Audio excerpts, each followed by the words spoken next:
What's up, you guys? Today we're going to be installing a Berk 63.5mm high flow cat into the car. This should cover the basic installation process and how to do it. And if you have any questions, of course, feel free to comment below.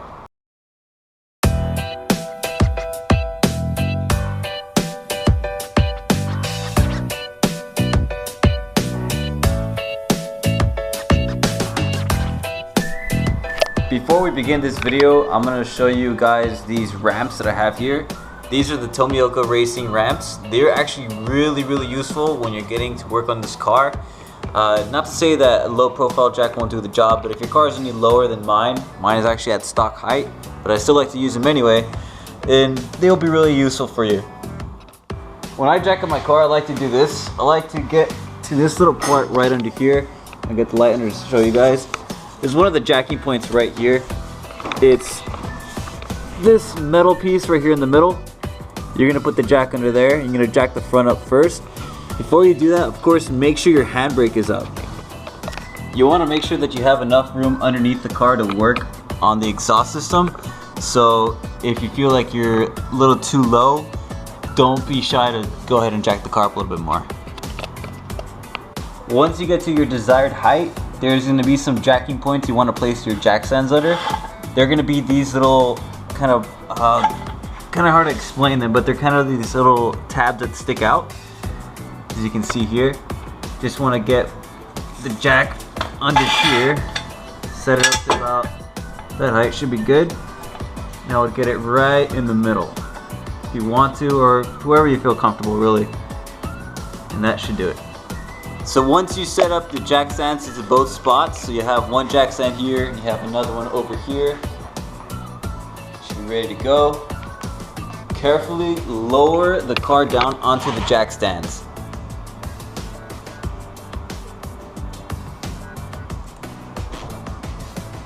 For the back, you're going to want to jack it up from the diff. The diff should be located right about here. You can see that there's a little kind of like indentation or this groove.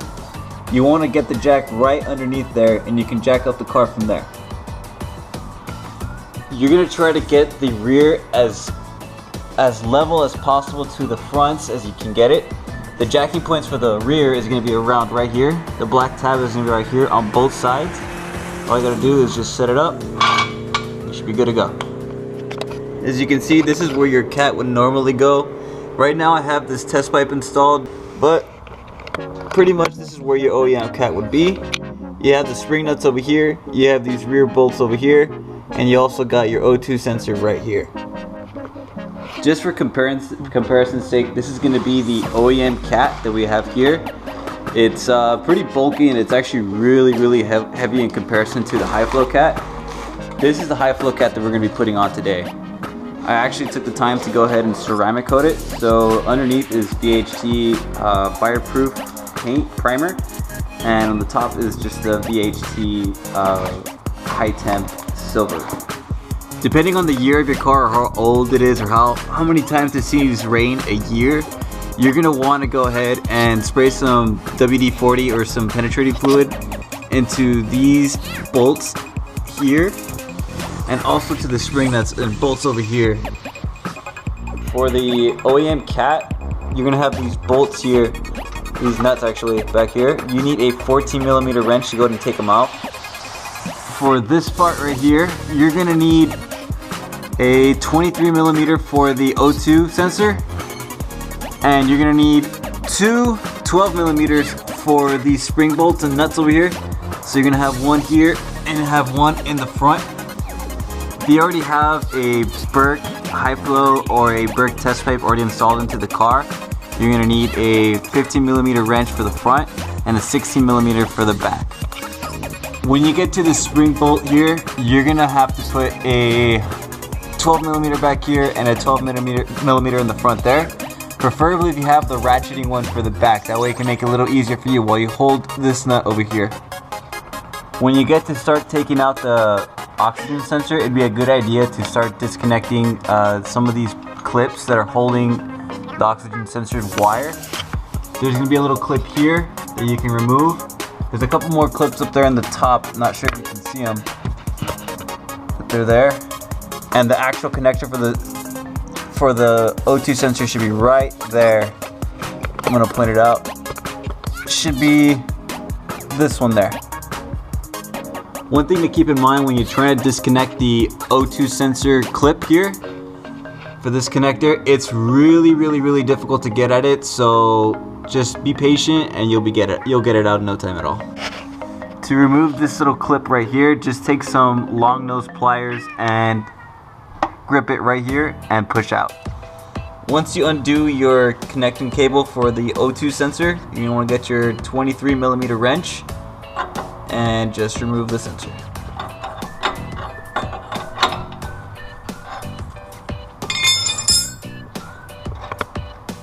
Once you break torque, you can actually just do it by hand, and it's really simple to do. You should be left with something like this. This is where the header connects to the test pipe or the cat, and this is where the exhaust exit port would be, the cat back. Whenever you're installing any new high flow cat or a test pipe into your car, it'd be a good idea to change this out. This is a donut for the exhaust. This is where the header was, and this is a brand new one, just so you can get like an idea. The part number will be down in the description below, and I'll also post a link to a little bit cheaper one than that. Now that you have the spring bolts out, it'd be a really good idea to put some anti-seize on them. That way, next time it can be a little bit easier when you try to remove them.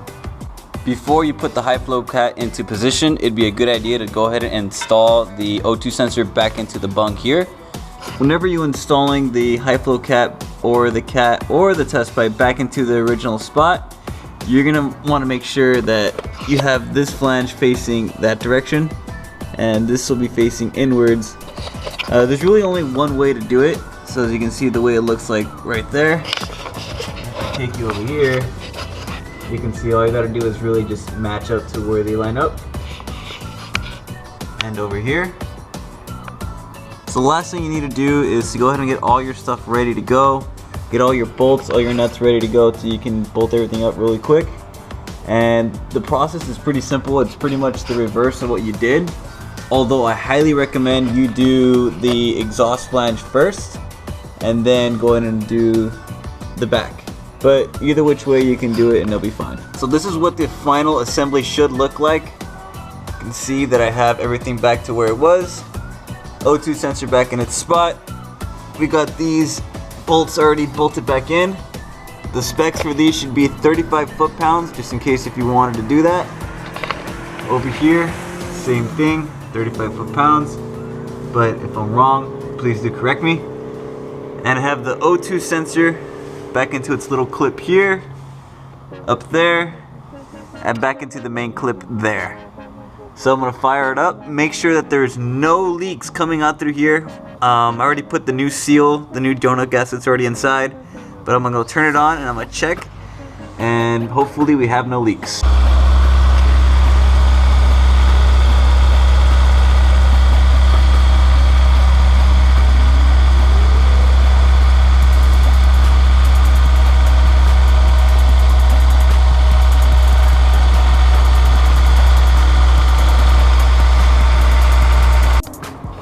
Alright you guys, that about does it for the high flow cat install video. I pretty much covered everything that you need to do in order to uninstall it, and same thing to uninstall the OEM Cat. There's nothing really different in between, but of course just a couple things that I want to remind you guys of. Just remember that when you're working on this, make sure the car is cold, and then always check once you install everything that there's no leaks whatsoever into the car.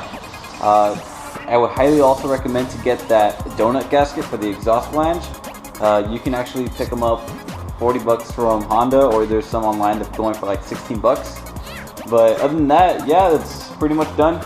If you have a check engine light, make sure that you did connect everything back. The O2 sensor would probably be the main culprit. All these Berk high flow cats do have the,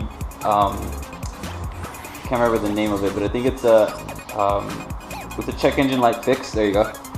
They all have it installed, but just in case, make sure that you have a scanner handy so you can go ahead and delete the code if it comes up, and to test it to see if it does come back on. But that's about does it for this video. Thank you very much for watching.